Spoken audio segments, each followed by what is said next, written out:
بسم اللہ الرحمن الرحیم۔ آج سے ہزاروں سال قبل جزیرہ عرب کے جنوبی علاقوں میں یمن کے گرد و نواح میں ایک شہر آباد تھا جسے سبا کہتے تھے، اور وہاں آباد لوگوں کو قوم سبا کہہ کر پکارا جاتا تھا، جہاں کے لوگ نہایت ہی نعمتوں اور راحتوں میں تھے، مگر یہ قوم شرک میں مبتلا تھی اور سورج کی پوجا کیا کرتی تھی۔ جب وہاں کے بادشاہ شرجین بن مالک کی موت ہوئی تو اس کی بیٹی بلقیس نے حکومت کی باغ ڈور سنبھالی۔ ملکہ بلقیس ایک قابل عورت تھی جس نے یمن پر 9 سال نہایت ہی خوبصورتی سے حکومت کی۔ دنیا کے بیشتر علاقوں میں جو تجارت ہوتی تھی وہ سباہیوں کے ہاتھ میں تھی۔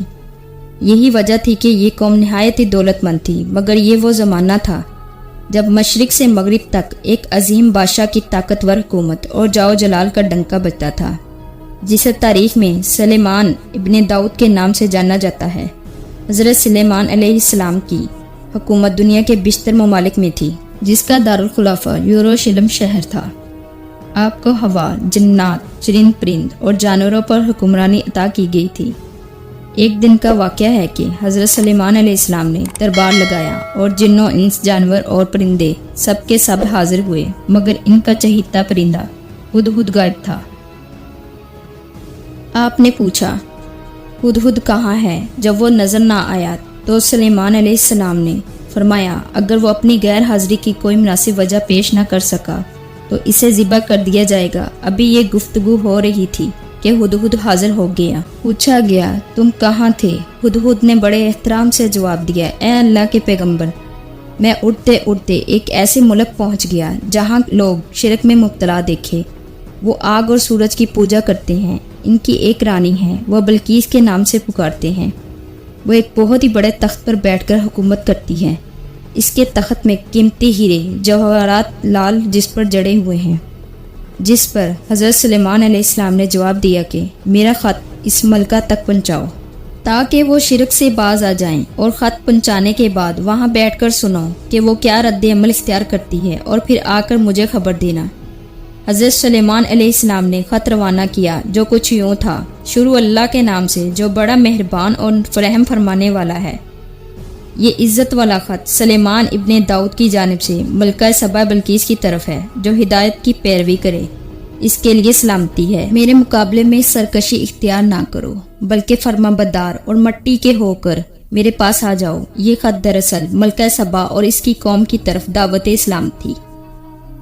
ہدہد نے یہ خط لے جا کر ملکہ بلقیس کی گود میں گرا دیا۔ ملکہ کے دربار میں اس وقت 300 کے قریب سردار بیٹھے تھے۔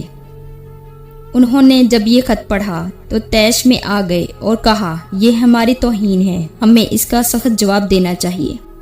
مگر ملکہ بہت سمجھدار تھی، اس نے انہیں سمجھایا کہ خط سے پتہ چل رہا ہے کہ یہ کوئی عام شخص نہیں، خدا کا کوئی پیغمبر ہے، لہٰذا ہمیں حکمت سے کام لینا چاہیے۔ اس نے کہا کہ میں حضرت سلیمان علیہ السلام کی طرف ایک تحفہ بھیجتی ہوں، اگر انہوں نے قبول کر لیا تو وہ بادشاہ ہیں، میں اس سے جنگ کروں گی، لیکن اگر انہوں نے تحفہ قبول نہ کیا تو میں اس کی پیروی کروں گی، کیونکہ وہ نبی ہیں۔ ہدہد یہ ساری گفتگو سن رہا تھا۔ اس نے آ کر حضرت سلیمان علیہ السلام کو ساری بات بتا دی۔ حضرت سلیمان علیہ السلام نے جنات کو حکم دیا کہ شہر میں داخل ہونے والے راستے پر سونے چاندی کی اینٹوں کا فرش بچھا دیا جائے، راستے کے دونوں جانب سونے کے عجیب الخلقت جانور کھڑے کر دیے جائیں، اور دربار کو ہیرے جواہرات سے مزین کیا جائے۔ ادھر بلقیس نے حضرت سلیمان علیہ السلام کے لیے تحائف روانہ کیے، جن میں سونے کی اینٹیں، جواہرات، غلام کنیزیں اور ملکہ کا ایک خط بھی تھا۔ جب یہ تمام تحائف لے کر قاصد حضرت سلیمان علیہ السلام کے دربار میں پہنچے اور انہوں نے یہ سب دیکھا تو شرمندہ ہوئے۔ حضرت سلیمان علیہ السلام نے ملکہ کے قاصدوں سے کہا، کیا تم لوگ مال سے میری مدد کرنا چاہتے ہو؟ مگر دیکھ لو، جو کچھ اللہ نے مجھے دے رکھا ہے وہ اس سے بھی زیادہ ہے جو تمہیں دیا، لہٰذا تمہارا تحفہ تمہیں مبارک ہو۔ اب تم اپنے تحائف کے ساتھ واپس جاؤ اور اپنی ملکہ سے کہنا کہ ہمارا انتظار کرے، ہم ایک زبردست لشکر لے کر آئیں گے۔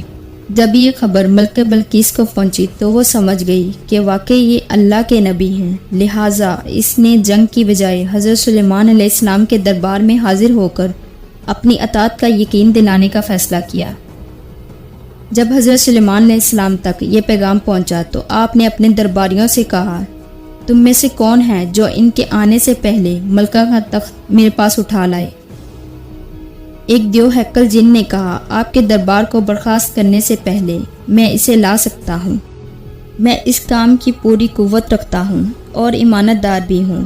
پھر ایک اور شخص جس کے پاس کتاب کا علم تھا، اس نے کہا، میں یہ تخت آپ کو آپ کے پلک جھپکنے سے قبل ہی لا دوں گا۔ پھر حضرت سلیمان علیہ السلام نے اس تخت کو اپنے پاس رکھا ہوا دیکھا تو پکار اٹھے، یہ میرے پروردگار کا فضل ہے۔ بعض مفسرین کے مطابق وہ شخص حضرت سلیمان علیہ السلام کا کوئی دوست تھا جس کا نام آصف ابن برقیہ بتایا جاتا ہے، اور بعض نے لکھا کہ وہ آپ کا خالہ زاد بھائی تھا۔ کہا جاتا ہے کہ اس تخت کی لمبائی 80 ہاتھ، عرض 40 ہاتھ اور اونچائی 30 ہاتھ تھی۔ اس میں موتی سرخ یاقوت جڑے ہوئے تھے۔ حضرت سلیمان علیہ السلام نے اس تخت میں رد و بدل کر دیا اور اسے پہلے سے بھی زیادہ بہتر بنا دیا۔ جب ملکہ بلقیس حضرت سلیمان علیہ السلام کے دربار میں حاضر ہوئی تو آپ نے پوچھا، کیا تمہارا تخت بھی اسی طرح کا ہے؟ تو اس نے کہا، یہ تو گویا ہو بہو وہی ہے، اور ہمیں تو پہلے ہی معلوم ہو گیا تھا اور ہم فرما بردار ہو چکے ہیں۔ بلقیس کے آنے سے پہلے حضرت سلیمان علیہ السلام نے ایسی عمارت بنانے کا حکم دیا جس کا فرش شیشے کا ہو، نیچے پانی جاری ہو اور پانی میں مچھلیاں اور دوسرے آبی جانور ہوں۔ حضرت سلیمان علیہ السلام اس عمارت میں اپنے شاہی تخت پر جلوہ فروز تھے، اور شیشے کے نیچے سے پانی اپنی پوری آب و تاب سے بہہ رہا تھا، جبکہ اس کے اوپر شیشہ نظر نہیں آتا تھا۔ بلقیس کو اس محل میں لایا گیا۔ جب اس نے فرش کو دیکھا تو سمجھی کہ یہ پانی کا ایک ہول ہے، لہٰذا اپنی پنڈلی سے کپڑا اٹھا لیا۔ سلیمان علیہ السلام نے کہا، یہ تو شیشے کا چکنا فرش ہے۔ تب وہ شرمندہ ہوئی اور بول اٹھی، اے میرے پروردگار، میں سورج کی پوجا کر کے اپنے آپ پر ظلم کرتی رہی ہوں، اور اب میں نے سلیمان کے ساتھ اللہ رب العالمین کی اطاعت قبول کر لی۔ لہٰذا بلقیس پر یہ ظاہر ہو گیا کہ جس طرح وہ شیشے کے صحن کو پانی کا لہریں مارنے والا گہرا ہول سمجھ بیٹھی، اسی طرح اس نے اور اس کی قوم نے سورج کی چمک اور دمک دیکھ کر اسے معبود اور خدا سمجھ بیٹھی۔ اسے اپنی فاحش غلطیوں پر نہایت ہی شرمندگی ہوئی۔ بعض مورخین نے لکھا کہ اس واقعے کے بعد ملکہ سبا مسلمان ہو گئی اور حضرت سلیمان علیہ السلام کے نکاح میں آ گئی، جبکہ بعض نے لکھا کہ آپ نے بلقیس کو یمن واپس بھیج دیا اور اس کے لیے وہاں 3 بڑے محل تعمیر کروائے۔ تو یہ تھی ہماری آج کی ویڈیو۔ اگر ویڈیو اچھی لگے تو ہماری حوصلہ افزائی کے لیے ویڈیو کو لائک کریں اور دوستوں کے ساتھ شیئر ضرور کریں، اور مزید اس طرح کی معلوماتی ویڈیو دیکھنے کے لیے ہمارے چینل کو سبسکرائب کرنا نہ بھولیے۔ شکریہ۔